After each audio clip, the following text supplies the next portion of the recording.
बच्चों, मैंने आपको आज के पूर्व 2 वीडियो में पदबंध के बारे में समझाया है। उसी के आगे के अंश को लेकर मैं अपने इस तीसरे वीडियो में हूँ आपके साथ।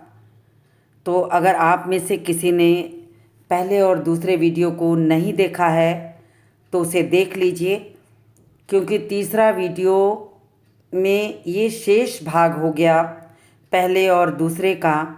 तो आपको ये तब तक समझ में नहीं आएगा जब तक आप अपने पहले और दूसरे वीडियो को आप अच्छी तरह देखकर समझ नहीं लेंगे, क्योंकि मुख्य अंश पहले और दूसरे वीडियो में है, जिसमें मैंने आपको पदबंध की प्रारंभिक चीज़ें समझाई हैं कि पदबंध किसे कहते हैं। पदों के समूह को कहते हैं, बंध का मतलब समूह होता है। फिर मैंने आपको उसमें समझाया है कि शब्द किसे कहते हैं, शब्द और पद में क्या अंतर है, शब्द कब पद बन जाता है। फिर पदबंध किसे कहते हैं, पदबंध की परिभाषा क्या है। यदि इन सारी चीज़ों को आपने नहीं देखा है तो आपको इस तीसरे वीडियो में चीज़ें समझ में नहीं आएंगी।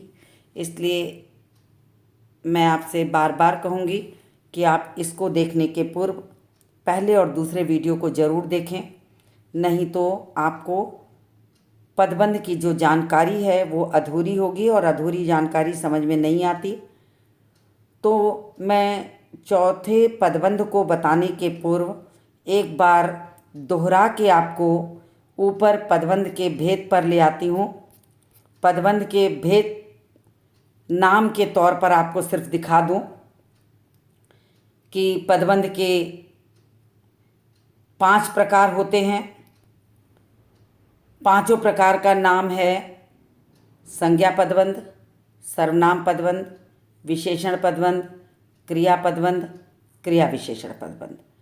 तो इस तरीके से आपको ये जानकारी आपको मैंने दोनों वीडियो में दी है और तीसरे पदबंध तक मैंने उसमें समझाया है, यानी संज्ञा पदबंध समझाया है, सर्वनाम पदबंध, विशेषण पदबंध। तो आज इस वीडियो में मैं आपको लेके आ जाती हूँ क्रिया पदबंध पर। क्रिया पदबंध मैं आपको अब समझाऊंगी। तो क्रिया पदबंध की जो परिभाषा है वो है, जब कोई पद समूह वाक्य में क्रिया का काम करता है तो उसे क्रिया पदबंध कहते हैं। परिभाषा कहती है, जब कोई पद समूह वाक्य में क्रिया का काम करता है, पद समूह होगा और क्रिया का काम करेगा तो उसका क्या नामकरण होगा, क्रिया पदबंध। ध्यान से अब इसके बोलचाल के भाषा में यदि इसको मैं समझाना चाहूँ तो क्या होगा, एकाधिक क्रियापदों से बनने वाले क्रिया रूपों को क्रिया पदबंध कहते हैं।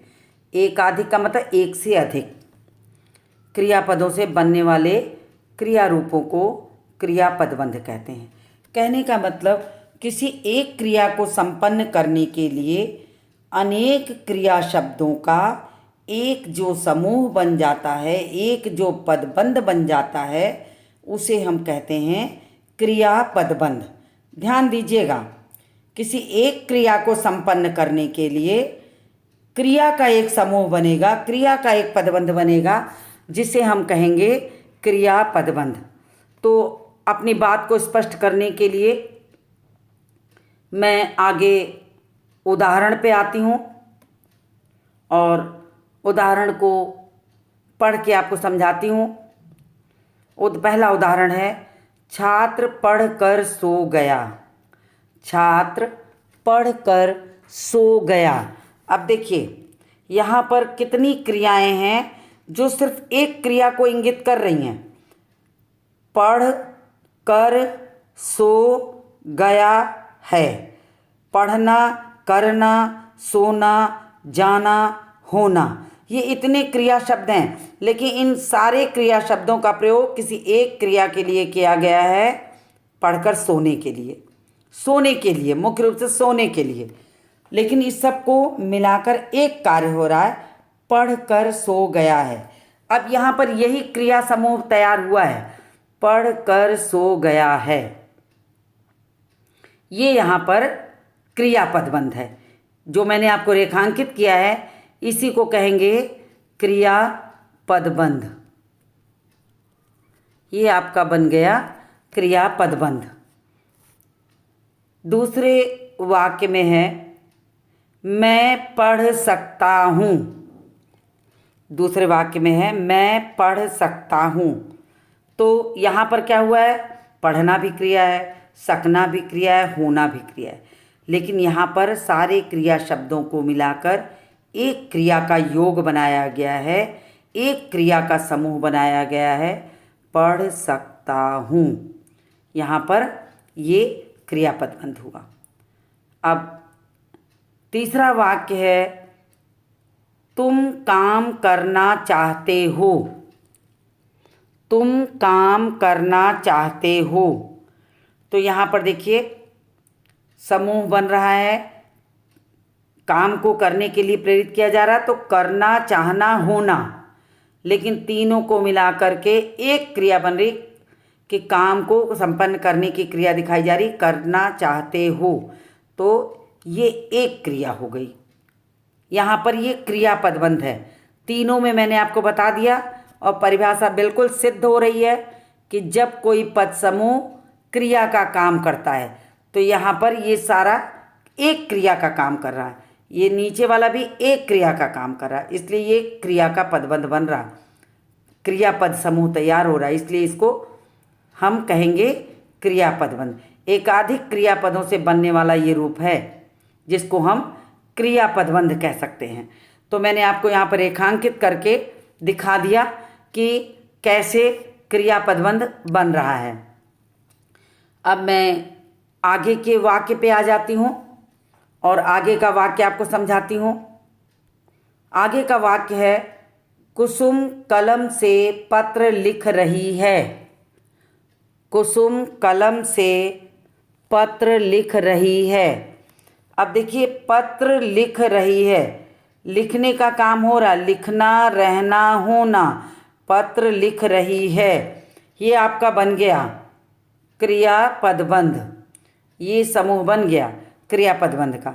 तो यहाँ पर 3 क्रिया शब्द हैं, तीनों क्रिया शब्द जो हैं एक समूह बनाकर पद के रूप में पदबंध बनाकर एक क्रिया लिखना के लिए कार्य हो रहा है यहाँ पर। तो ये क्रियापदबंध बना, लिख रही हूँ। तो अगर आपको रेखांकित करने को दिया जाएगा तो ये लाइन पूरी आप यहाँ से रेखांकित करके इसका नाम लिखेंगे क्रियापदबंध। 5वां वाक्य है रेखा ने खाना खा लिया है। रेखा ने खाना खा लिया है। अब खाने को खाने का काम दिखाया जा रहा है तो यहाँ पर खा लिया है, ये आपका पदबंध बन रहा। इसमें भी 3 क्रियाएं हैं, खाना, लेना, होना। लेकिन ये तीनों क्रिया शब्द, ये तीनों क्रियापद किसी एक क्रिया को सिर्फ इंगित कर रहे हैं, खाने की क्रिया को। तो ये समूह बना रहे हैं, क्रिया का समूह बन रहा है। इसको हम कहेंगे कि ये भी क्रियापदबंध है। इसको हम क्या कहेंगे, क्रियापदबंध। तो ये आपका यहाँ पर क्रियापदबंध हो गया। तो आपको मैंने अभी क्रियापदबंध समझाया। अब मैं आपको आगे ले चलती हूँ, क्रिया विशेषण पदबंध समझाऊंगी। अब आपको क्रिया विशेषण पदबंध समझाऊंगी। मैं तो आपको एक बात और कहना चाहती हूँ कि पदबंध पढ़ने से पूर्व अगर आप सारे पदों की परिभाषा, उसके भेदों को अच्छी तरह पढ़ लेंगे तो आपको भली प्रकार चीज़ें समझ में आ जाएंगी। तो इसी क्रम को मैं आगे बढ़ाते हुए पदबंध के 5वें भेद पर आ जाती हूँ, क्रिया विशेषण पदबंध। अथवा अव्यय पदबंध। तो सबसे पहले मैं आपको क्रिया विशेषण और अव्यय समझा देती हूँ, फिर मैं आपको पदबंध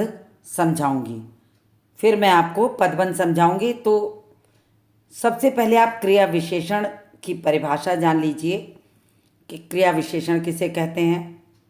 क्रिया विशेषण कहते हैं क्रिया की विशेषता बताने वाले शब्दों को क्रिया विशेषण कहते हैं। इन्हें हम अव्यय भी कहते हैं। अव्यय का मतलब होता है जिसे व्यय ना किया जा सके, यानी कि जिस शब्द को किसी भी काल, परिस्थिति आदि में परिवर्तित न किया जाए वो अव्यय है। तो क्रिया विशेषण में किसी भी स्थिति में परिवर्तन नहीं किया जाता। ये क्रिया विशेषण की परिभाषा हो गई।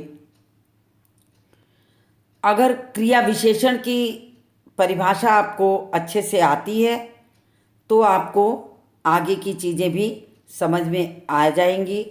इसलिए सबसे बेहतर है कि आप पहले पदों को पढ़ डालिए, तो आपको आगे की चीज़ें अच्छी तरह समझ में आएगी। तो बच्चों, दोहराते रहिएगा तो आपको चीज़ें समझ में आएंगी। तो मैं पदबंध के 5वें हिस्से पर आ गई हूँ। 5वां पदबंध आपको समझाने जा रही हूँ। 5वां पदबंध है क्रिया विशेषण पदबंध। इसको हम अव्यय पदबंध भी कहते हैं। तो अब मैं इसको समझाती हूँ आपको।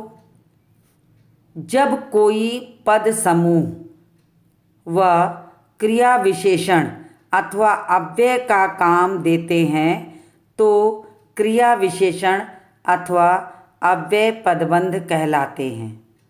कहने का मतलब क्या है कि क्रिया विशेषण की जगह प्रयुक्त होने वाले एक से अधिक पदों का समूह क्रिया विशेषण पदबंध कहलाता है।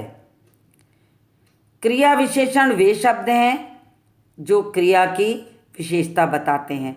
क्रिया की विशेषता किन किन प्रकार से बताई जा सकती है, यानी आपको क्रिया विशेषण के भेद पता होना चाहिए।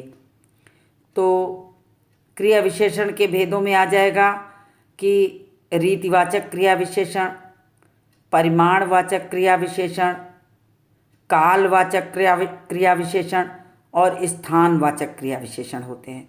ये आपके 4 भेद हैं। इन चारों भेदों को अगर आप पहले से पढ़े रहेंगे तो आपको क्रिया विशेषण पदबंध पहचानने में तनिक भी कठिनाई नहीं होगी। तो क्रिया विशेषण पदबंध का मतलब हुआ कि जब कोई पदबंध क्रिया विशेषण का कार्य करने लगे, कोई पद समूह क्रिया विशेषण अथवा अव्यय का काम कर देते हों तो उसे हम क्या कहेंगे? क्रिया विशेषण पदबंध।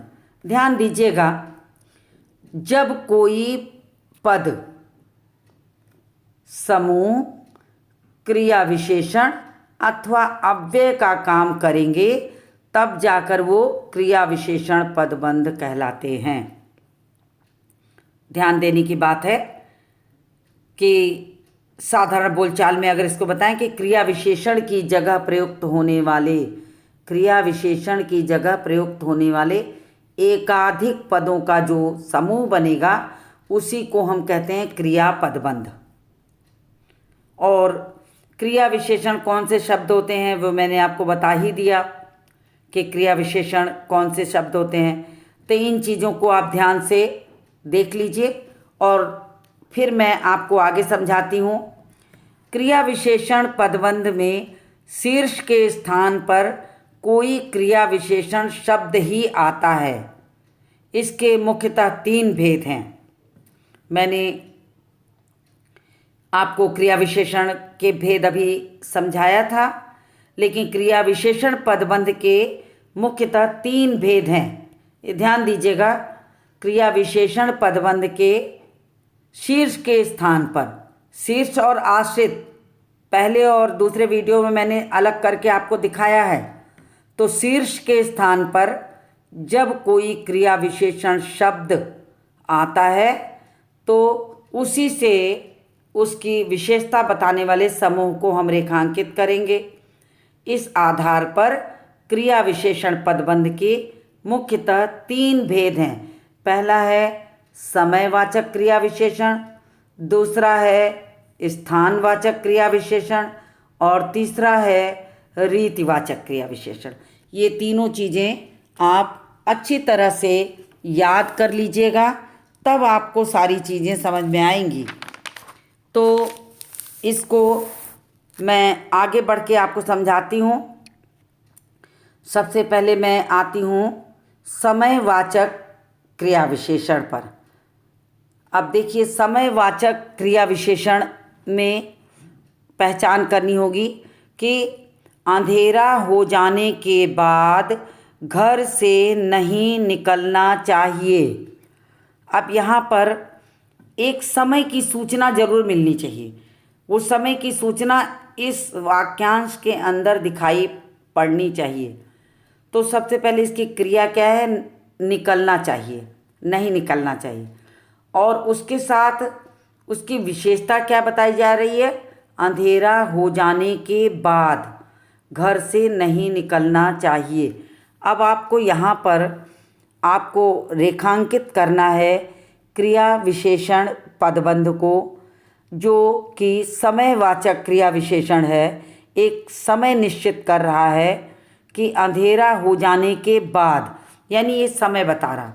तो यहाँ पर आपको जब भी रेखांकित करेंगे तो हो जाएगा कि अंधेरा हो जाने के बाद, अंधेरा हो जाने के बाद घर से बाहर नहीं निकलना चाहिए। तो यहाँ पर घर के बाहर नहीं, ये आपके समय को बता रहा है। तो ये समय की विशेषता बता रहा है, समय की क्रिया की विशेषता बता रहा, तो इसे हम कहेंगे समयवाचक क्रिया विशेषण। दूसरा वाक्य है 4 दिन से मैं उसकी प्रतीक्षा कर रहा हूँ। अब देखिए, प्रतीक्षा करना एक क्रिया चल रही है जिसकी विशेषता का कार्य कर रहा है 4 दिन से। ये विशेषता हुई और ये विशेषता समय सूचक है। तो ये यहाँ पर 4 दिन से तक ये समयवाचक क्रिया विशेषण है। तो इसका ये क्रिया पदबंध बना, ये पूरा क्रिया पदबंध बन रहा है। ये आपका क्रिया पदबंध बन रहा है। अगर आप भेद नहीं जानते हैं तो आप भेदों को पहले से पढ़ लीजिए, उसकी विशेषता आपको उसमें दिखाई देगी, तब जाकर आपको अच्छी तरह से क्रिया विशेषण पदबंध रेखांकित करने में आसानी होगी। अब जो क्रिया विशेषण पदबंध का दूसरा भेद है स्थानवाचक क्रिया विशेषण, यानी इसमें जो पदबंध बनेगा उसमें किसी स्थान की विशेषता जरूर होगी। तो दूसरा जो पदबंध है वो है स्थानवाचक क्रिया विशेषण। अब दूसरे पदबंध में देखिए कैसे कहा जा रहा है कि पहला मैं पढ़ती हूँ, घर के पीछे की ओर नदी है। घर के पीछे की ओर, अब ये किसी स्थान की ओर इंगित कर रहा है। घर के पीछे की ओर, ये किसी स्थान को इंगित कर रहा है, नदी के होने के स्थान को इंगित कर रहा है। तो ये यहाँ पर क्रिया विशेषण पदबंध बना, लेकिन उसके भेद को अगर पूछा जाता है आपसे तो आपका ये जो बना, ये बना स्थानवाचक क्रिया विशेषण। तो इस तरीके से आपको क्रिया विशेषण जब रेखांकित करने को कहा जाएगा तो आप उसके भेदों के आधार पर भी उसकी पहचान कर सकते हैं कि क्रिया विशेषण पदबंध तो ये है ही, लेकिन उनके भेदों में से कौन सा है? ये समयवाचक क्रिया विशेषण पदबंध है, अथवा स्थानवाचक क्रिया विशेषण पदबंध है, अथवा रीतिवाचक क्रिया विशेषण पदबंध है। तो पदबंध पहचानने, क्रिया विशेषण पदबंध पहचानने के साथ अगर उसके भेद भी पूछा जाए आपसे तो आपको उसके भेदों की भी पहचान करनी आनी चाहिए। स्थानवाचक क्रिया विशेषण का जो दूसरा वाक्य है वह वाक्य है, उस पहाड़ी के पीछे मेरा स्कूल है। अब स्कूल कहाँ है? उस पहाड़ी के पीछे। अगर कभी भी आपको क्रिया विशेषण की पहचान न हो तो आप उस वाक्य में अगर कहाँ लगा के पूछेंगे और उत्तर मिल जाएगा तो वो स्थानवाचक क्रिया विशेषण हुआ। कि जैसे मेरा स्कूल कहाँ है? उस पहाड़ी के पीछे। ये इस क्रिया की विशेषता का समूह बन रहा है, उस पहाड़ी के पीछे। यानी ये क्या बन गया? स्थानवाचक क्रिया विशेषण पदबंध समूह बन गया। तो यहाँ पर आपको मैंने दो क्रिया विशेषण के भेदों के दो उदाहरण समझाए कि क्रिया विशेषण पदबंध जो होते हैं उसके 3 भेद होते हैं। पहला है समयवाचक क्रिया विशेषण, दूसरा है स्थानवाचक क्रिया विशेषण और तीसरा है रीतिवाचक क्रिया विशेषण। तो रीतिवाचक क्रिया विशेषण भी मैं आपको समझाती हूँ, उसको ध्यान से समझिए। रीति शब्द का मतलब होता है व्यवहार, तौर तरीका। ये सारी चीज़ें रीतिवाचक क्रिया विशेषण के अंदर वाक्य में दिखाई पड़ेगी। तो रीतिवाचक क्रिया विशेषण अब रेखांकित अगर आपको करना है तो उसको मैं पढ़कर रेखांकित करके आपको दिखाती हूँ। तो पहला वाक्य है, बिना सोचे समझे तुम यह काम कर रहे हो। बिना सोचे समझे तुम यह काम कर रहे हो। तो इसमें क्रिया कौन सी चल रही? काम करने की क्रिया चल रही है, लेकिन उस क्रिया की विशेषता क्या है? बिना सोचे समझे।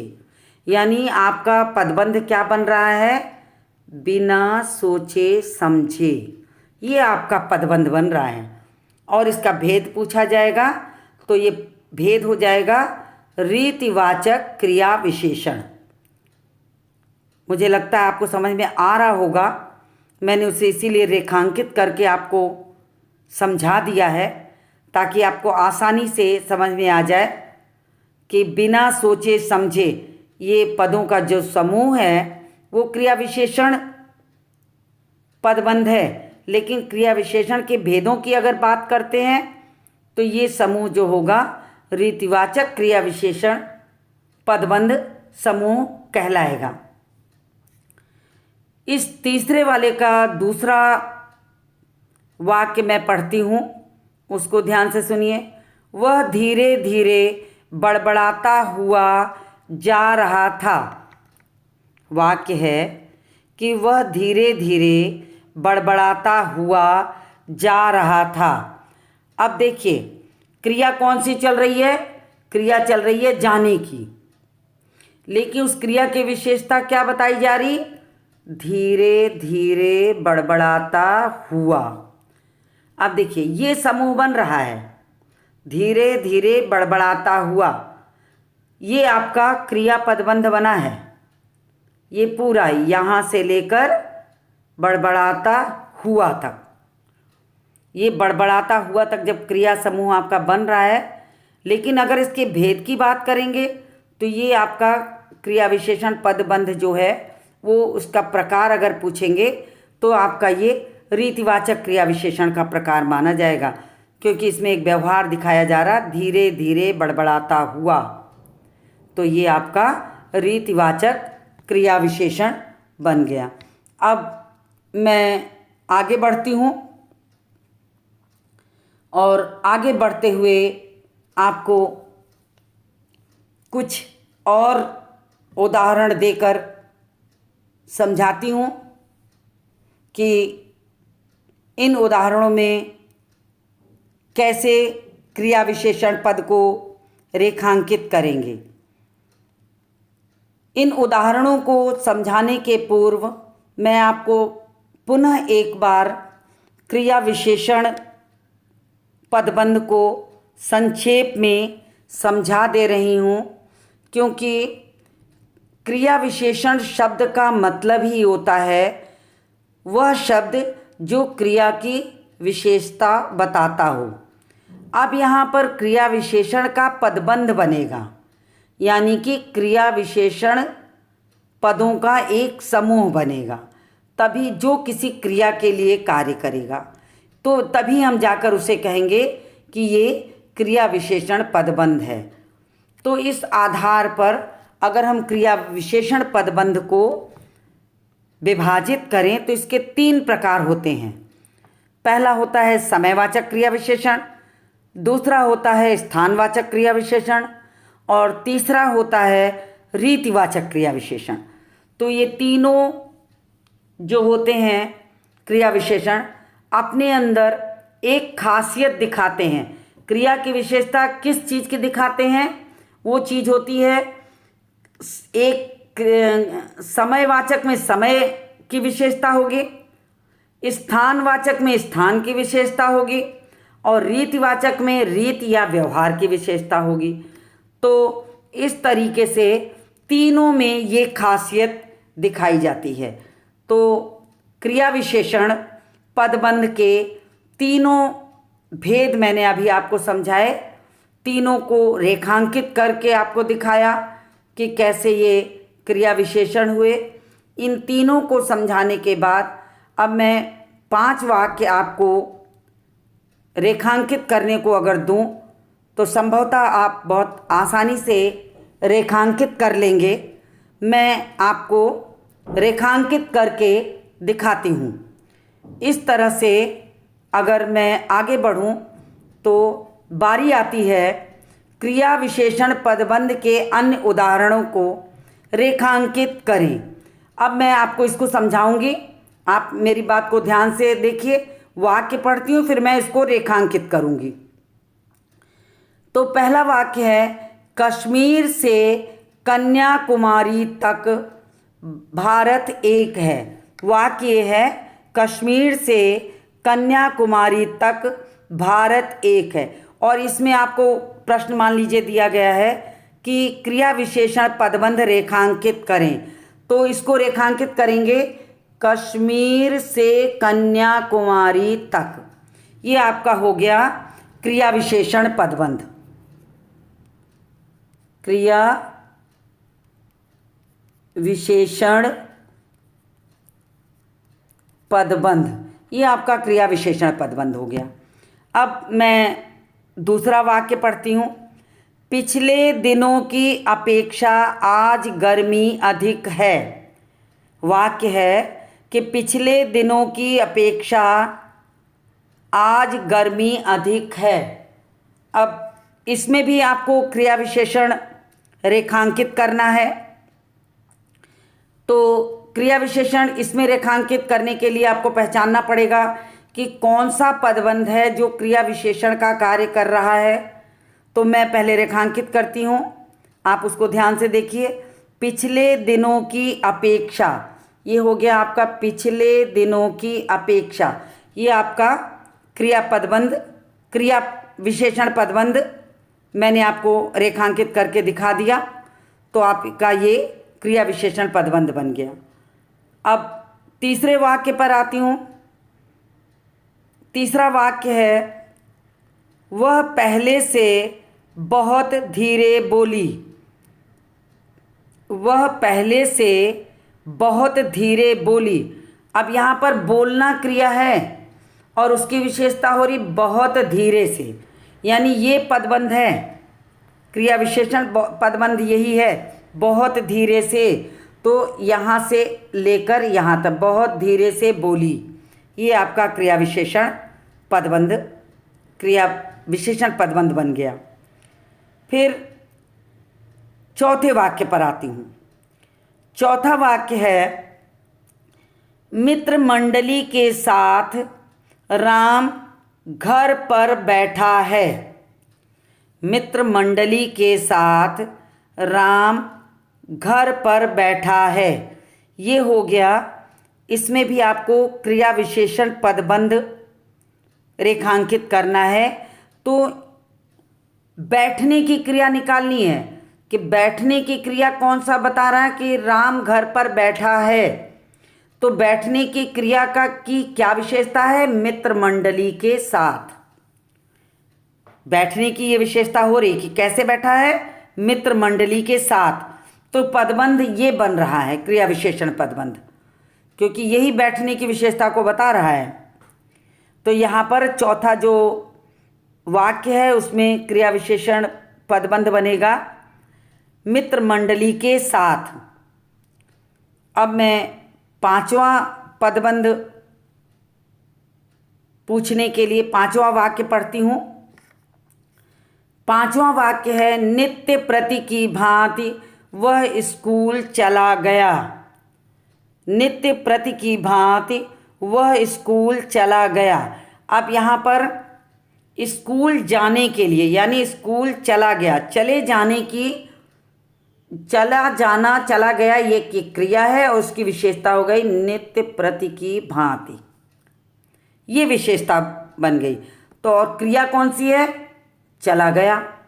तो चले जाने की विशेषता ये बता रहा था, यानी हमारा जो नित्य प्रति की भांति ये आपका पदबंध बन रहा है। इसी को हम क्रिया पदबंध कहेंगे, यही क्रिया पदबंध का कार्य कर रहा है, तो इसे हम बोलेंगे क्रिया पदबंध। तो मैंने आपको क्रिया पदबंध के अन्य उदाहरणों को भी रेखांकित करके दिखा दिया कि क्रिया पदबंध, क्रिया विशेषण पदबंध को कैसे रेखांकित किया जाता है, कैसे उसकी पहचान की जाती है, ये मैंने आपको इन पांचों उदाहरणों में रेखांकित करके दिखाया। अब कुछ सेंटेंस, कुछ वाक्य यहाँ आपको गृह कार्य के लिए दिए जा रहे हैं। इसमें मैं कोई कार्य नहीं करूँगी, इसे आप वीडियो देखने के बाद इसको देखकर अपनी कॉपी पर गृह कार्य करिए। ये आपका गृह कार्य है, तो इसको मैं यहाँ लिख देती हूँ कि ये गृह कार्य हो गया। तो इसमें मैं वाक्य खाली पढ़ दे रही हूँ, आप पदबंध को स्वयं रेखांकित करिए और स्वयं नाम भी लिखिए। निम्नलिखित पदबंधों के नाम लिखिए। पहला है बालक दूध पी रहा था। दूसरा है मित्र मंडली के साथ दीपक बाजार गया है। तीसरा है सेवा कार्य में लगे रहने वाले कभी फल की कामना नहीं करते। चौथा है फरीदाबाद में रहने वाली सावित्री ने नगर निगम का चुनाव लड़ा। पांचवा है दशरथ पुत्र राम ने रावण को मारा। छठा है वह लड़की चलती जा रही है। सातवां है आपको सुनाई पड़ रहा है। आठवां है श्रीलंका से आए हुए खिलाड़ी अशोक होटल में ठहरे हैं। नौवां है वह तो हिरन की तरह छलांग लगाता है। और 10वां है हरे हरे कच्चे केलों का क्या करोगे।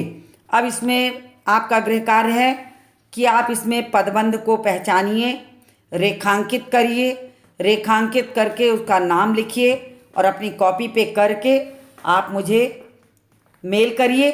मैं उसको देख के बताऊंगी कि आपने पदबंध को कितना समझा है। इस तरह से देख आपको मैंने पूरा पदबंध, उसके भेद, उसकी विशेषताएं, पदबंध पहचानना, पदबंध को रेखांकित करके सारी चीज़ें आपको समझाई है। आप पदबंध के तीनों वीडियो को बार बार देखिए, दोहराइए, आपको ये अच्छी तरह समझ में आ जाएगा।